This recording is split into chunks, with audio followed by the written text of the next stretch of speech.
బెజ్జూరు మండలంలో జోరుగా కొనసాగుతున్న అక్రమ ఇసుక రవాణా. తమకు ఏం పట్టనట్టు వ్యవహరిస్తున్న అధికారులు. కొమరంభీం ఆసిఫాబాద్ జిల్లా బెజ్జూరు మండలంలో ఇసుక మాఫియా ఆగడాలకు అడ్డు అదుపు లేకుండా పోతుంది. ప్రతిరోజు రాత్రింబగళ్లు మండలంలోని లంబాడిగూడ గ్రామ పంచాయతీ పరిధిలో ఎలాంటి అనుమతులు లేకుండా వాగుల నుండి ఇసుకను తీసుకొని పోయి అధిక రేట్లకు అమ్ముకుంటూ ధనార్జనే ధ్యేయంగా మండలంలో ఇసుక మాఫియా కొనసాగుతుంది. ఇంత జరుగుతున్న మైనింగ్, రెవెన్యూ, పోలీసు అధికారులు మాత్రం చూసి చూడనట్లు వ్యవహరిస్తున్నారు.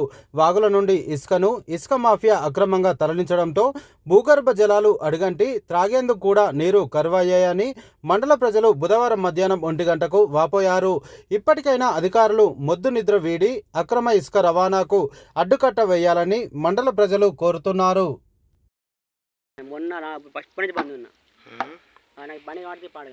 ఇసుక కొంచెం ఒకటి కరెక్ట్ కాదని తెలుసు కదా నీకు కదా.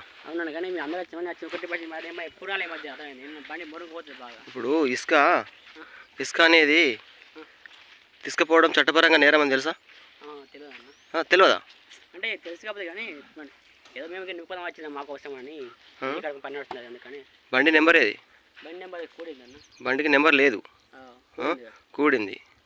ఇసుక అయితే కొడతాను మానేపల్లి నుంచి ఇక్కడికి వచ్చి కదా. తప్పు కదా? తప్పు అంటే ఇక తప్పే అన్న. ఇక తప్పు అంటే తప్పు కాంట అన్న, కానీ తప్పే కానీ ఇక చెప్తున్నాం కదా మేము అన్న.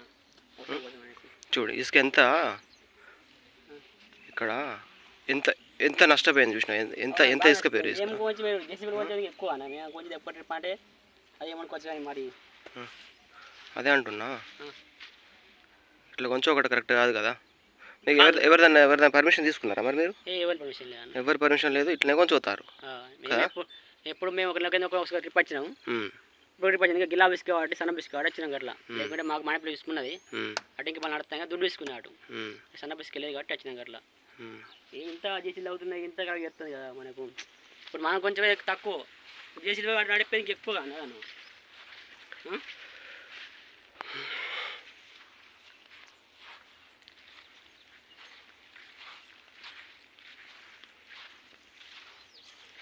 దాపకైనా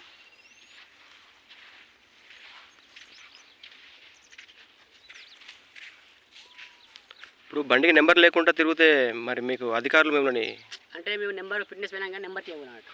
నెంబర్ పోలే, ఫిట్నెస్ పోయినా నెంబర్ వచ్చింది కానీ బండి కొని ఎన్ని సంవత్సరాలు అవుతుంది? 2 సంవత్సరాలు. 2 సంవత్సరాల నుంచి నువ్వు బండికి నెంబర్ తీసుకోవాలి అంటే పోలే అంటే ఇక మంచోడు.